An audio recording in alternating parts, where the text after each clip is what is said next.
Hello students, good morning to all. This side Komal Dhingra. Hope you all are doing very well. Students, आज मैं आपको first topic कराने जा रही हूँ क्लास 10th का और उस टॉपिक का नाम है हमारा carbon and its compound. That is very important chapter for board classes. So please students curious होके समझिएगा. आपको कोई भी प्रॉब्लम आएगी तो मैं आपके कमेंट बॉक्स में लिखूंगी, आप उसमें शेयर करना. And this is my first channel on YouTube.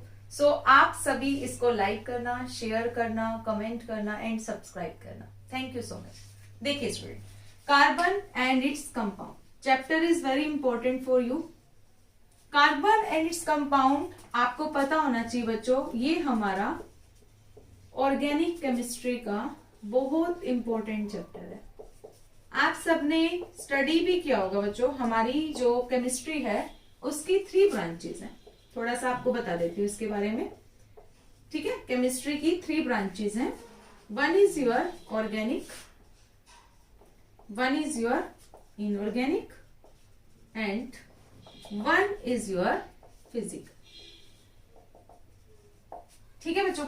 अब ऑर्गेनिक केमिस्ट्री के अंदर हम जो डील करते हैं ना बच्चों, सबसे इंपॉर्टेंट है हमारा इसमें element, that is the carbon. Clear. Inorganic के अंदर हम बहुत सारे डिस्कस करते हैं. फॉर एग्जांपल हम मेटल्स की, नॉन मेटल्स की, इसमें प्रॉपर्टीज के बारे में डील करते हैं इनऑर्गेनिक के सेक्शन में. और फिजिकल के अंदर आपको पता है इसमें लॉज वगैरह आ जाते हैं, हीट का कंसेप्ट आ जाता है, करंट का कंसेप्ट आ जाता है. तो वो किसमें डील किया जाता है? आपका फिजिकल केमिस्ट्री में. तो आपको मैं आज जो चैप्टर पढ़ाने जा रही हूँ वो मैंने आपको बता दिया, वो हमारा किसका है? ऑर्गेनिक केमिस्ट्री का, कार्बन एंड इट्स कंपाउंड. और मैं आपको इतना डिटेल में कराऊंगी ये चैप्टर ताकि आपका जो 11th में है वो आपको प्रॉब्लम क्रिएट ना करे. मैं आपको बेसिक से स्टार्ट करके एडवांस की तरफ लेके जाऊंगी. तो बच्चों आपको कोई भी प्रॉब्लम आए तो मेरे साथ शेयर जरूर करना. तो बच्चों सबसे पहले हम डिस्कस करते हैं कार्बन है क्या. तो आप सबको पता है कार्बन जो है पीरियोडिक टेबल में एक ग्रुप है बच्चों आपका, ध्यान से सुनना, दैट इज द ग्रुप 14. ठीक है. ग्रुप 14 में हमारा कार्बन है और उसी के नाम से फर्स्ट एलिमेंट है ग्रुप 14 का. तो उसी के नाम से इस फैमिली को बोला जाता है, ग्रुप 14 की फैमिली को, that is the carbon family. Carbon जो है इसका एटॉमिक नंबर भी आपने स्टडी किया है. एटॉमिक नंबर क्या है बच्चों? 6. ठीक है. कार्बन का एटॉमिक नंबर कितना है? 6.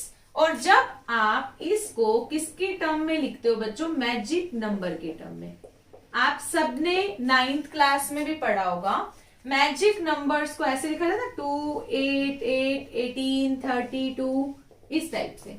तो ऐसे ही आपको क्या करना होता है, कार्बन को भी आप मैजिक नंबर के टर्म में लिख सकते हो. और हम साइंस में जब किसी भी एलिमेंट के एटॉमिक नंबर को मैजिक टर्म्स में लिखते हैं ना बच्चों, तो उसके लिए हम एक वर्ड यूज करते हैं, that is the electronic configuration. ठीक है बच्चों, क्या यूज करते हैं? Electronic configuration. अब देखो इसका एटॉमिक नंबर कितना है? 6. तो मैजिक नंबर में फर्स्ट वर्ड क्या आ रहा है आपका? 2. तो इट मीन्स फर्स्ट में आपके ओनली कितने आएंगे? 2. अब देखो 6 में से 2 तो हमने फर्स्ट शेल में रख दिए, फर्स्ट मैजिक नंबर की सीरीज में रख दिए. तो बचे कितने 6 में से? 4. तो आप नेक्स्ट कितना लिख दोगे? 4. तो कार्बन को अगर आपसे क्वेश्चन में पूछ लिया जाए कि कार्बन की इलेक्ट्रॉनिक कॉन्फ़िगरेशन लिखिए, तो आपको क्या लिखनी है? 2 और 4. ठीक है बच्चों. तो आपको यहां तक क्लियर हुआ कि कार्बन की इलेक्ट्रॉनिक कॉन्फ़िगरेशन क्या होती है? 2 और 4. तो आपको पता होना चाहिए जब भी आप लास्ट वाले को बोलते हो ना, तो इसके लिए एक वर्ड यूज करते हैं बच्चों केमिस्ट्री में, that is the valence shell. तो आपसे क्वेश्चन में ये पूछ लिया जाए कि इसके वैलेंस शेल में कितने इलेक्ट्रॉन है, तो आपका आंसर आना चाहिए कि वैलेंस शेल में कितने इलेक्ट्रॉन्स प्रेजेंट हैं? 4 इलेक्ट्रॉन. तो ये क्वेश्चन मोस्ट इंपोर्टेंट है बच्चों. आपसे बहुत बार क्वेश्चन को घुमा के बोला जाएगा कि बताओ कार्बन की वैलेंसी कितनी है, कार्बन के वैलेंस शेल में कितने इलेक्ट्रॉन है. तो आपको बोलना है कार्बन के वैलेंस शेल में टोटल 4 इलेक्ट्रॉन्स क्या होते हैं? प्रेजेंट होते हैं. अब सुनिएगा बच्चों, अब हम डील किसके बारे में कर रहे हैं? कार्बन. माइंड में आया होगा कि चैप्टर ऐसा क्या है कार्बन में जिसकी वजह से इसका पूरा चैप्टर प्रिपेयर कर दिया, कार्बन एंड इट्स कंपाउंड. तो carbon important element in organic chemistry. Organic के अंदर बच्चों अगर आप कार्बन नहीं पढ़ रहे तो कुछ नहीं पढ़ रहे। तो बहुत सारे ऑर्गेनिक कंपाउंड्स आपके कार्बन के ही बने हुए हैं, तो इसीलिए कार्बन के बारे में डील करना बहुत जरूरी है। सबसे पहले हम अगर बात करें कार्बन की, तो कार्बन हमें कहां से मिलता है। अगर इस आपसे पूछ लिया जाए इसकी अकरेंस बताओ, वर्ड यूज करते हैं बच्चों अकरेंस। अकरेंस का मतलब होता है कहां कहां मिलता है। तो आपको पता होना चाहिए फर्स्ट, कार्बन आपको गैस की फॉर्म में भी मिल सकता है। ठीक है, गैस आपको पता है दो है, कार्बन मोनोऑक्साइड, कार्बन डाइऑक्साइड। ठीक है, कार्बन मोनोऑक्साइड का अनदर नेम जरूर याद रखना बच्चों, silent killer gas, most important. Carbon monoxide is the poisonous gas जो आपको आपकी बॉडी में अगर चली जाएगी ना, तो आपकी बॉडी में क्या करती है, ब्लड में ऑक्सीजन को धीरे धीरे कम करने लग जाती है, जिसकी वजह से इसका अमाउंट ब्लड में बहुत ज्यादा हो जाता है और ये आराम से किसी भी पर्सन को मार देती है, पता भी नहीं चलता कि उसकी डेथ कब होगी। That's why we called it silent killer gas. ठीक है बच्चों, अब कार्बन डाइऑक्साइड तो हमें पता है हमारे रेस्पिरेशन में बहुत इंपॉर्टेंट रोल प्ले करती है। तो फर्स्ट ऑफ ऑल याद रखना, अगर आपसे गैसेस टर्म में पूछ लिया जाए तो आपको दो यूज करनी है मेन, तो दैट इज कार्बन मोनोऑक्साइड और कार्बन डाइऑक्साइड। ठीक है, तो फर्स्ट हो गया आपका गैस। देखो स्टूडेंट्स, एक तो हमने डिस्कस कर लिया कि कार्बन जो हमें गैसियस फॉर्म में भी मिलता है। सेकंड याद रखना बच्चों, कार्बन के क्या भी मिलते हैं इस अर्थ में और। ठीक है, रॉक्स के अंदर भी आपको मिल जाएगा ये। ठीक है, कार्बोनेटेड रॉक्स होती हैं इसकी, और भी आपके कार्बोनेट्स की फॉर्म में होते हैं, कार्बोनेटेड फॉर्म में हो सकते हैं और बाइकार्बोनेट्स की फॉर्म में। तो दो याद रखना, कार्बोनेट्स एंड बाइकार्बोनेट्स। ठीक है बच्चों, carbonates that is CO3 2 negative से रिप्रेजेंट किया जाता है बच्चों कार्बोनेट को, और बाइकार्बोनेट को सिंबलाइज किया जाता है। तो ये आप नॉलेज में जरूर याद रखना, आपके लिए बहुत इंपॉर्टेंट है। तो one is your carbonate, one is your bicarbonate. अब बच्चों आपसे ये पूछ लें कि कार्बन की अबंडेंस कितनी है, क्वेश्चन बहुत इंपॉर्टेंट है, अबंडेंस ऑफ कार्बन। ठीक है, तो आपको याद रखना 0.03%। ठीक है, कार्बन की जो अबंडेंस है वो कितनी है, 0.03% अर्थ पे प्रेजेंट है, जिसको हम डिफरेंट पर्पसेस के लिए क्या कर रहे हैं, यूज कर रहे हैं। तो अब हम मेन टॉपिक की तरफ मूव ऑन करेंगे। थोड़ा सा मैंने आपको बेसिक बता दिया। तो अभी बच्चों मैंने आपको क्या बताया था कि जो कार्बन है इसका एटॉमिक नंबर कितना था, 6। ठीक है, अब 6 को कैसे लिखा था आपने, 2 और 4। तो इसके बैलेंस में कितने इलेक्ट्रॉन्स हैं, 4। आप सबने पढ़ा होगा हर एक अपना ऑक्टेट कंप्लीट करना चाहता है।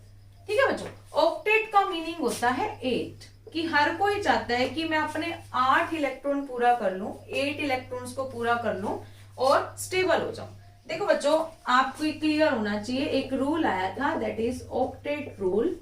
ठीक है, ऑक्टेट रूल बच्चों यही कहता है कि every element have tendency to form maximum bond to complete its octet. हर एक एलिमेंट की एक एबिलिटी होती है बॉन्ड बनाने की और उससे वो अपना ऑक्टेट कंप्लीट कर सके। तो कौन सा रूल डिस्क्राइब करता है उसको, ऑक्टेट रूल। अब देखो आप बताना, कार्बन के पास तो 4 है, 4 इलेक्ट्रॉन्स है वैलेंस शेल में, और उसको नीड भी कितने की है, 8 कंप्लीट करने के लिए आपके माइंड में आ गया होगा, इसको तो 4 और चाहिए, 4 की नीड और है। तो 4 कंप्लीट करने के लिए ऑलवेज याद रखना, आपसे क्वेश्चन पूछ ले कि इसकी वैलेंसी क्या है, तो याद रखना बच्चों कार्बन की वैलेंसी कितनी होती है, 4। तो उस वैलेंसी के लिए नाम जरूर याद रखना, that is the tetra valency. तो कार्बन को अपने ऑक्टेट को कंप्लीट करने के लिए 4 इलेक्ट्रॉन्स की नीड होती है, तो इसीलिए यहाँ पे हमने वर्ड दिया क्या, टेट्रा वैलेंसी। तो मैक्सिमम कार्बन 4 के साथ बॉन्ड बना सकता है बच्चों, 4 बॉन्ड बनाता है क्योंकि इसको 4 की नीड है। तो इसीलिए याद रखना बच्चों, ये जो शेप बनती है ना जब वो अपने 4 इलेक्ट्रॉन्स कंप्लीट कर लेता है, तो इस शेप का नेम भी आपको पता होना चाहिए, that is the tetrahedral shape. Tetrahedral shape most important important है, ये टर्म्स में कंफ्यूज मत होना बच्चों कि टेट्रा वैलेंसी क्या है, 4 वैलेंसी। शेप का नेम पूछ लें तो आपको बोलना है टेट्राहेड्रल शेप। अब बच्चों कंसीडर करना, आपके पास जैसे कार्बन है जिसने मैक्सिमम बॉन्ड बनाने हैं 4, ठीक है। मान लो मैंने इसके बॉन्ड बना दिए हाइड्रोजन के साथ, तो इसने मैक्सिमम 4 बॉन्ड्स फॉर्म किए हैं यहाँ पे, और 4 बॉन्ड्स फॉर्म होने के बाद आपसे शेप का नाम पूछ लिया तो आपको मैंने बता दिया शेप का नाम क्या है, टेट्राहेड्रल, ठीक है। और एक क्वेश्चन ये भी आता है बच्चों आपकी नॉलेज चेक करने के लिए कि जो बॉन्ड बने हैं इनके बीच का एंगल कितना होता है, तो याद रखना ये आपका एंगल होता है 109.28 डिग्री मिनट्स। क्या बोलते हैं, 109.28 डिग्री मिनट्स। और इस एंगल का नाम भी आपको लर्न रखना है, that is the tetrahedral angle, ठीक है बच्चों। तो एंगल का नाम हो गया टेट्राहेड्रल एंगल, शेप का नाम हो गया टेट्राहेड्रल, और वैलेंसी का नाम क्या हो गया, टेट्रावैलेंसी। क्लियर। तो आपको मैंने अभी तक 3 चीजें बता दी कि टेट्रावैलेंसी क्या होती है, टेट्राहेड्रल शेप क्या है, और टेट्राहेड्रल एंगल क्या है। और होपफुली आपको ये तीनों टर्म्स अच्छे से क्या हो गई हैं। फ्रेंड्स अभी मैंने आपको क्या बताया, कार्बन की वैलेंसी दैट इज 4, और उसको लिखते किससे हैं, टेट्रावैलेंसी। शेप क्या बताई, टेट्राहेड्रल, ओके। और एंगल क्या बताया, टेट्राहेड्रल एंगल, और फटाफट से आप इसकी वैल्यू बताइए कितनी थी, that is 109.28 degree minutes. Clear. तो अब आपको ये क्लियर हो गया कि what do you mean by valency, what do you mean by shape, and what do you mean by angle. और शेप मोस्ट इंपॉर्टेंट, मैं बार बार आपके सामने ड्रॉ कर रही हूँ क्योंकि एग्जाम पॉइंट ऑफ व्यू से मोस्ट इंपॉर्टेंट है ये शेप, जिसका नाम क्या था, टेट्राहेड्रल शेप। तो बच्चों अब हम यहाँ पे सारा कंसेप्ट किसका डील कर रहे हैं, कार्बन, ठीक है। अब कार्बन जो होता है ना बच्चों, कार्बन मैंने आपको बताया इंपॉर्टेंट एलिमेंट है जिसकी हमें स्टडी करनी है। तो अभी हमने डिस्कस क्या किया कि कार्बन को बाहर से मैक्सिमम कितने इलेक्ट्रॉन चाहिए, 4,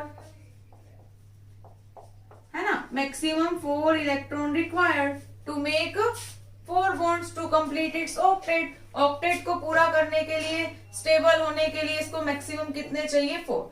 तो अब हमारा माइंड में क्वेश्चन आया कि ये 4 इलेक्ट्रॉन इसको देगा कौन। तो कल का हमारा जो टॉपिक रहेगा वो मैं यही डील कराऊंगी कि कार्बन मैक्सिमम 4 बॉन्ड कैसे बनाएगा, अपने ऑक्टेट को कैसे कंप्लीट करेगा। होपफुली आपको इतना टॉपिक मेरा अच्छे से समझ में आया होगा। मैं आगे भी ऐसे ही आपके लिए वीडियोस बनाती रहूंगी।